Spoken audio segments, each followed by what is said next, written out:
जूनागढ़ का भवनाथ, जिसके विकास के लिए सरकार की ओर से लाखों रुपयों की ग्रांट दी जाती है, लेकिन उसके बावजूद भी वहां पर काफ़ी ज़्यादा असुविधाएं दिखाई पड़ती है।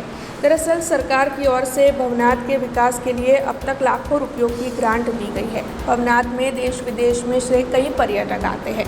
लाखों लोगों की श्रद्धा और आस्था का केंद्र बिंदु गिरनार पर्वत है।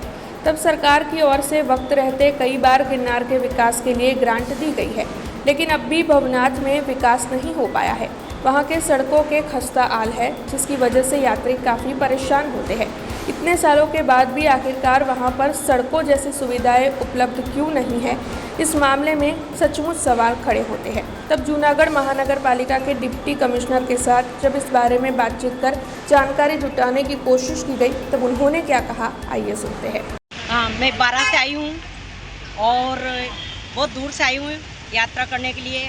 बाकी हम ऑटो से आए, पैर में प्रॉब्लम है, उसके बाद भी हमें मजबूरी में यहाँ उतारा। ऑटो वालों ने पैसे ले लिए, 10 कदम पे चलते से उतार दिया। अब प्रशासन से निवेदन है हमारा कि इस रोड को सही करवाए। बहुत दूर दूर से यात्री आ रहे हैं दर्शन करने के लिए, तो इन रोड को सही करवाए, बढ़िया करवाया जाए ताकि साधन वहाँ तक चला जाए। बहुत दिक्कत हुई है पैदल जाने में, आगे ऑटो वाला लेके नहीं गया और आधे रास्ते में उतार। दर्शन करने आए थे, गिरनाथ जी के दर्शन करने आए थे, बहुत दूर से आए।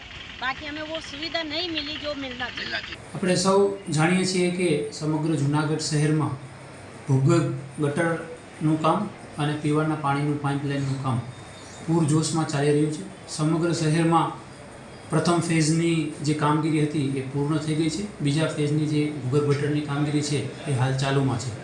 આ ઉપરાંત દરેક નાગરિકજનોને એમના ઘર કાંઠે એમને નળનું જોડાણ મળે એ માટે પીવાના પાણીની પાઇપલાઇનનું કામ પણ ચાલુ છે। આ ઉપરાંત ટોરેન્ટ ગેસની લાઇન નાખવાનું કામ પણ ચાલુ છે।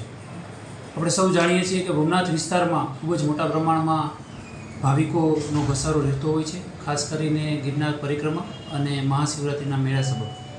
ગિરનાર પરિક્રમાને કારણે ભવનાથ વિસ્તારનું કામ છે એ આપણે હાથ પર લીધેલું નહીં। આગામી સમયમાં જ્યારે મહાશિવરાત્રિનું મોટું પર્વ આવી રહ્યું છે અને લાખો શ્રદ્ધાળુઓ ત્યાં ભેગા થવાના છે, એ પહેલાં આ તમામ કાર્ય ત્યાં પતી જાય। ભૂગર્ભ ગટરનું કામ આપણે ત્યાં હાથવગું મોટાભાગનું કામ પૂર્ણ કરી દીધેલ છે। પીવાના પાણીની લાઇન નાખવાનું કામ પણ હાલ ત્યાં ચાલુ છે। એમાં પણ મુખ્ય ટ્રંક લાઇનનું કામ હાલ પૂર્ણ થવામાં છે। હાઉસ હોલ્ડ કનેક્શન આપવાના બાકી છે, એ પણ આગામી સમયમાં આપી દેવામાં આવશે।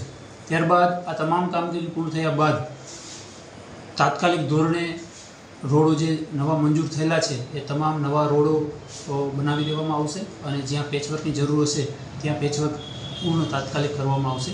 हमसे जुड़े रहने के लिए हमारे YouTube चैनल को सब्सक्राइब करें और नई वीडियो की नोटिफिकेशन के लिए बेल आइकॉन को दबाएं।